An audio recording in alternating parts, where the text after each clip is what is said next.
Holy crap, what's going on at Intel? 21,000 workers are being laid off this week, and this is in addition to the 15,000 people that were already cut last August. It's mass chaos at Intel right now, and it's all due to cost-cutting measures by a new CEO. And this is the architect, Lip Bhutan, who is the new CEO of Intel. He's only been there for a month, and he's already completely gutting the workforce. Now, he infamously had a major fallout in the board meetings last year. He's actually sat on the board of directors last year and had a major fallout. He was trying to get them to lean the workforce out at that point in time, and he ended up actually leaving the board. What ended up happening afterward is the previous CEO ended up reducing the workforce by 15,000 people back in August. Somehow he makes it back into the organization as a CEO. His first move is to eliminate 21,000 people. Now, this comes at a time when companies like TSMC and NVIDIA, major chip manufacturers, are doubling down on their manufacturing capabilities. They've announced major investments in infrastructure. Intel has been struggling. They've been struggling to keep up, and this action obviously plays right in line with it. It's not just that, they're also divesting major business units. And this is just a sign of a company that has lost its identity and is clearly in crisis. And I think this has to do with adapting to the more modern AI world. Intel has clearly fallen behind their competitors. And I can only imagine how uncomfortable it must be for Intel workers to go into work today as layoff survivors. It's got to be. Intel is going to be laying off 20% of their workforce this week, and that comes after laying off 15% of their workforce last year. And y'all, Intel has 108,000 employees, so we're talking about over 20,000 people who will be losing their jobs this week. And their big pivot is going to be towards AI. So you can bet they're going to be hiring people who are either like building AI tools, who really understand machine learning, or who know how to use AI to increase their effectiveness. Now, y'all, I don't want to sugarcoat this, but if you want to be successful in this job market, you're going to need to do a couple of things. One, if you want to be successful, particularly in a tech environment, you need to be using AI. You need to understand how it works. You need to understand how people in your industry are using it, and you need to find ways to use it so that you can get more done with fewer resources. Because if you're not able to do that, they will fire you and replace you with someone who can. And you need to come to terms with the fact that if you live in the United States in 2025, you can't really count on your employer, nor can you count on your government to take care of you. Most countries have those social safety nets. Most countries have more supports in place, so the government steps in if an employer isn't providing for someone.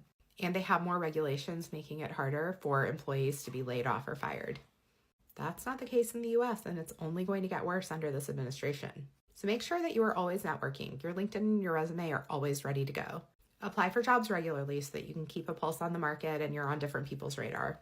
Build up a personal brand, build up some contract work, things that you can lean on if needed.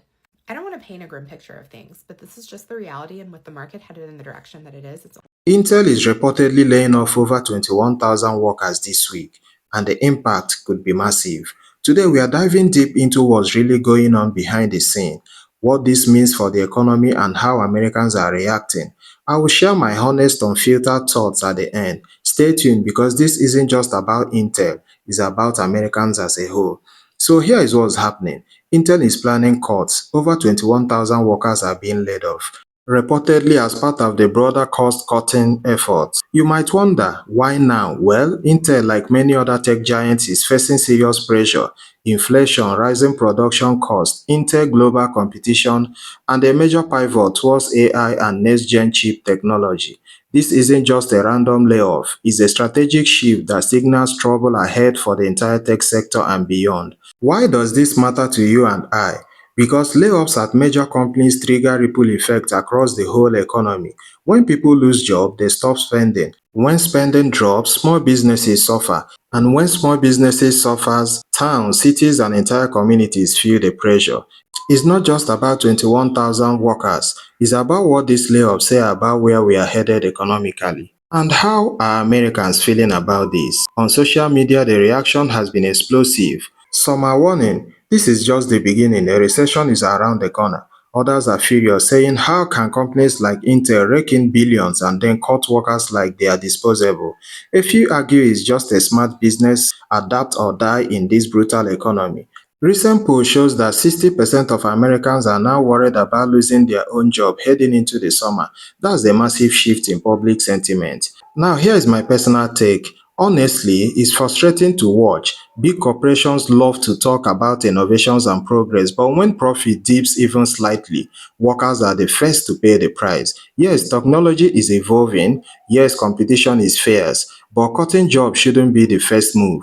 We need smarter solutions, investing in trainings, repositioning workers, creating new opportunities instead of just letting people go. Because if companies keep prioritizing short-term gains over long-term people, we are headed towards an economic and social disaster. But that's just my view. What do you think? Was Intel right to make these cuts, or are we seeing the early warning signs of something much bigger? Drop your thoughts in the comments. I'm going to be reading as many as I can. Make sure to like, subscribe, and turn on that bell so you don't miss out the next big update. Thanks for hanging out. Stay safe, stay informed, and I will see you in the next one. Hey, Intel CEO. I know you're coming in and you're excited about your new job and you're tasked with turning the company around, but please, why is your first line of action to cut heads? Way to go in building trust. First line of action is to cut 12,000 employees. I'm going to give you some top tips that are actually going to help you turn your company around without having to cut heads. You ready? Number one, freeze hiring. You have about 120,000 employees. Your average salary is probably $100,000 to $150,000. If you freeze hiring, you probably have a 5 to 10% vacancy rate. That's over $1 billion. $1 billion annually if you just freeze hiring. Freeze hiring for a period of time so you can get your ducks in a row. Next up, my favorite topic. Stop forcing everyone to return to office and get rid of your real estate. Millions of dollars. Millions. I did a video a couple weeks ago when I was tasked with cutting heads as a CHRO, and instead of doing that, I took the P&L, flipped it on its head, looked at our largest costs, and found $12 million in a 12-hour period. You can do it too. There are inefficiencies everywhere, from software, from vendor relations, from partners, from absolute waste. You've got different partnerships and vendor relationships with people around the organization. I guarantee you will find millions of dollars. If the HR girl can find millions of dollars in a 12-hour period, I know you can do it. This is my favorite one. Flatten your organization. You have too many layers. Every company at your size does. This actually increases decision-making, improves processes, boosts morale, and quite honestly, just makes everything better. We don't need more leaders. You're making a really, really big mistake by this being your first line of action. You're coming in, cutting heads. You're losing all trust in the organization that you didn't even have yet. But even if they trusted you before you came in, your new organization, 120,000 people, will not drive your business forward in the way that you want them to because you haven't established trust. Just tell the American people, though, how long their wallets are going to feel this before things get better. Yesterday was a great day for our country, and President Trump delivered on a campaign promise that he made to the 80 million American voters who elected him to this highest office, a promise that many presidents before him for decades refused to deliver upon. As for prices and what the American public can expect, they can expect price stability. They can expect to buy American. It's the patriotic thing to do. And most importantly, they can expect their wages to go up. We know that in President Trump's first term, wages went up by $6,500 per person. This won't be painful at all for American people and consumers, Caroline? There's not going to be any pain for American-owned companies and American workers because their jobs are going to come back home. And again, as for prices, President Trump is working on tax cuts to put more money back into the pockets of Americans. I just think it's funny that the morally superior liberals are so quick to be like, Trump's a felon, he's a bad guy, and all these things. Yeah, and they're like, no, felons should be able to vote and do all these things. They're like, unless it's Donald Trump. But George Floyd was apparently an amazing person, so. Well, George Floyd was brutally murdered by a police officer who was convicted of brutally murdering him. And unfortunately, we saw it all on a cell phone. Otherwise, it would have probably never been reported. I can see you shaking your head there, Destiny.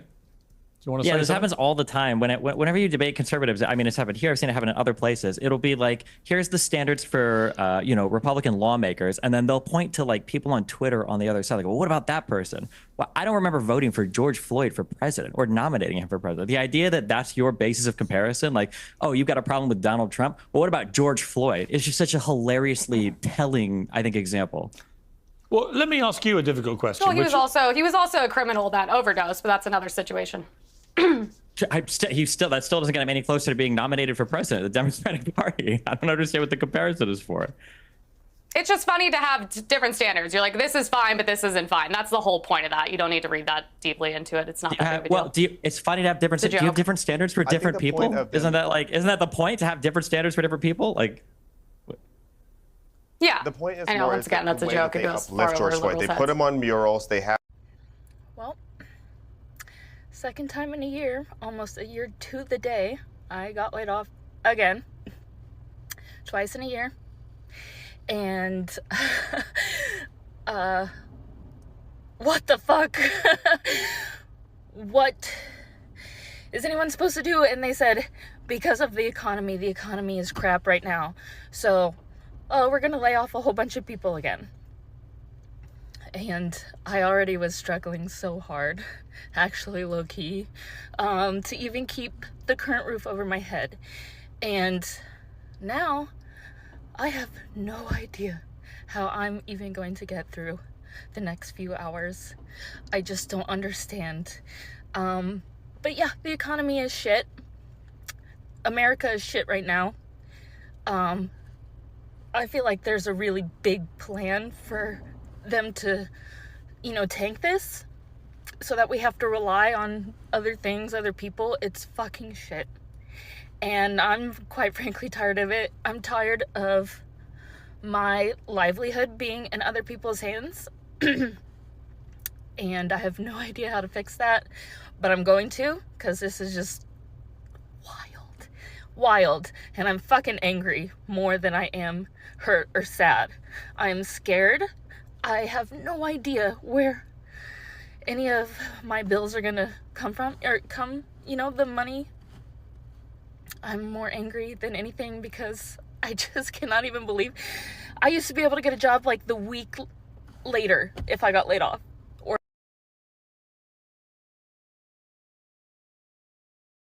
So I have no idea what's gonna happen, and I was really hoping at one point I would make money on TikTok, and I still only have 1,500 followers or whatever.